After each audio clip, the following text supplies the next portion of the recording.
Oke, halo selamat malam teman-teman semuanya.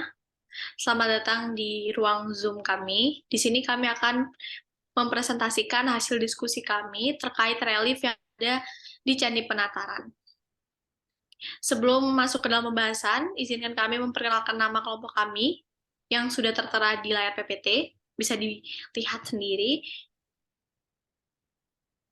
Bisa di next, Kak. Nah, sebelum masuk ke dalam pembahasan diskusi mengenai relief Candi Penataran, izinkan saya untuk menjelaskan sedikit mengenai sejarah Candi Penataran. Jadi, Candi Penataran sendiri dibangun pada awal masa Kerajaan Kediri. Candi Penataran ini letaknya berada di daerah Blitar, Jawa Timur. Candi Penataran, di dalam kompleks Candi Penataran ada beberapa bangunan, seperti yang kita bisa lihat pada gambar di layar. Yang pertama, paling pojok kiri atas, terdapat foto dua arca untuk menghalau mara bahaya. Kemudian di foto yang kedua terdapat pendopo teras. Nah, pendopo teras ini fungsinya sebagai tempat peribadatan dan berbagai macam ritual, sehingga tempat ini termasuk tempat yang disakralkan. Untuk pembahasan selanjutnya akan dijelaskan oleh rekan saya. Setelah pendopo terdapat Candi Angka. Candi ini disebut Candi Angka karena pada arsitektur bangunannya tertulis angka-angka. Selain itu, pada bangunannya terdapat arca Mahadewa yang menggambarkan penjaga waktu. Kemudian terdapat Candi Naga yang difungsikan sebagai penyimpan alat-alat upacara peribadatan dan pusaka-pusaka. Dan yang terakhir terdapat candi yang terbesar dalam kompleks Candi Penataran, yaitu Candi Inti. Selanjutnya akan dilanjutkan oleh rekan saya.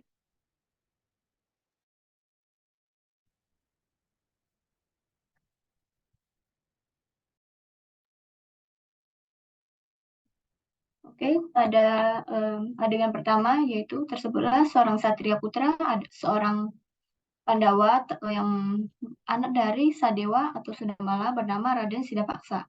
Nah, ia ini berhidup bersama istrinya yaitu Sri Tanjung yang dijumpainya ketika bertugas ke pertapaan kakeknya yang tunanetra bernama Begawan Tambapetra.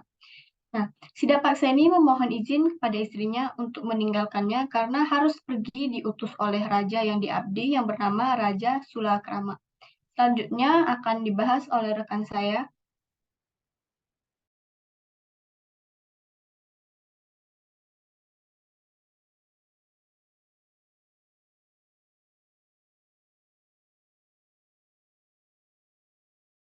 Baik, bakalan dijelaskan oleh rekan kami, Sandi. Mohon dinyalakan mic-nya. Terima kasih. Sepeninggalnya Sidapaksa, ternyata sang raja yaitu Sulakrama malah menggoda Sri Tanjung. Namun, godaan itu ditolak mentah-mentah oleh Sri Tanjung karena Sri Tanjung sendiri sudah mengucapkan sumpah janji setia oleh yang didengar oleh rajanya itu sendiri, yaitu Raja Sulakrama. Selanjutnya akan dibawakan oleh rekan saya. Baik, pada panel ini bisa dilihat bahwa Sri Tanjung itu terlihat sekali di sebelah kiri panel ada ikan yang dinaiki sama Sri Tanjung. Itu dikarenakan saat tadi Raja Sulakrama itu ditolak sama Sri Tanjung, dia nggak terima. Sampai akhirnya dia membuat rumor dan fitnah bahwa Sri Tanjung ini berkhianat dengan sang Raja Sulakrama. Akhirnya rumor ini terdengar pada sang suami, Sidapaksa. Kemudian Sri Tanjung diusir dari Marcapada dengan disimbolkan ikan ini. Jadi ikan ini adalah kendaraan Sri Tanjung untuk meninggalkan Marcapada, untuk beralih ke dunia lain. Sebenarnya banyak dikatakan di versi lain bahwa Sri Tanjung ini meninggal dibunuh oleh suaminya, tapi di relief Candi Penataran ini tidak diberikan tanda-tanda bahwa adanya pembunuhan. Next. Dikarenakan tadi Sidapaksa itu menyesal, dia tahu kalau Sri Tanjung itu nggak berkhianat, dia percaya pada istrinya, maka dia pergi nih buat nyari Sri Tanjung. Dia ngajak satu abdinya untuk mencari Sri Tanjung. Di tengah jalan, Sidapaksa ketemu sama Batari Durga, yaitu atau biasa disebut dengan Dewi Uma. Ternyata Dewi Uma ini adalah dewi yang menjaga Sri Tanjung, yang menempatkan Sri Tanjung di pertapaan Begawan. Kemudian Dewi Uma memberitahu Sidapaksa tentang keberadaan Sri Tanjung. Panel selanjutnya akan dijelaskan oleh rekan saya. Baik, saya lanjutkan di panel selanjutnya. Di sini sudah dijelaskan oleh rekan saya bahwa tadi Dewi Uma atau yang bisa disebut sebagai Batari Durga itu sudah menyampaikan lokasi atau memberitahu lokasi itu kepada Sidapaksa. Nah, di sini di panel bisa dilihat bareng-bareng di panel yang lebih kecil dari sebelahnya, di panel sebelah kiri itu bisa dilihat jika Sidapaksa berjalan bersama para abdinya bergegas ke pertapaan Tamba Petra. Di panel selanjutnya, di sebelahnya, itu adalah panel di sisi sebelah kanan ya. Bisa dilihat kalau misalnya sudah ada pertemuan nih antara Sidapaksa sama Sri Tanjung di Tamba Petra. Di sini, di panel itu, di mana adalah panel Sri Tanjung ditemani oleh kakeknya, yaitu Begawan dan istrinya Begawan, untuk meminta syarat kepada Sidapaksa. Jadi di mana Sidapaksa waktu ingin mengajak Sri Tanjung untuk kembali ke alamnya.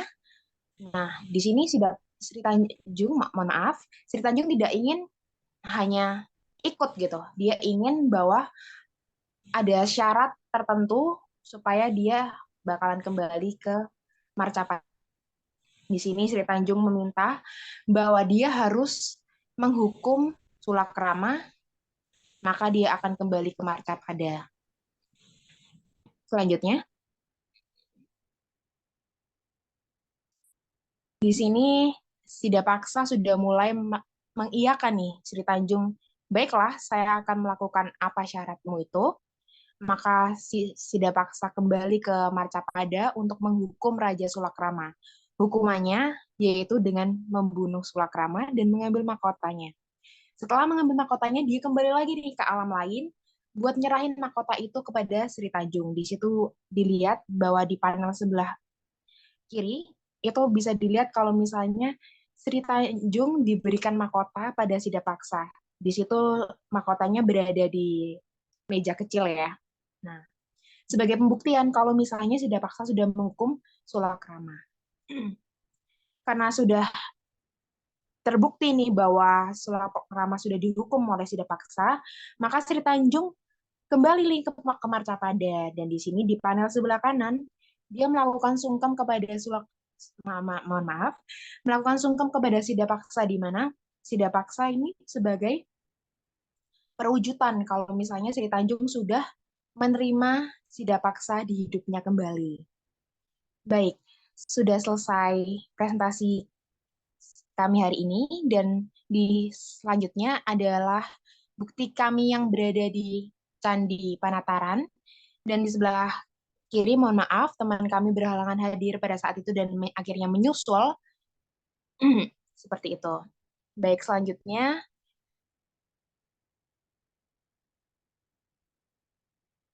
Baik, sudah selesai presentasi kita pada hari ini di room ini.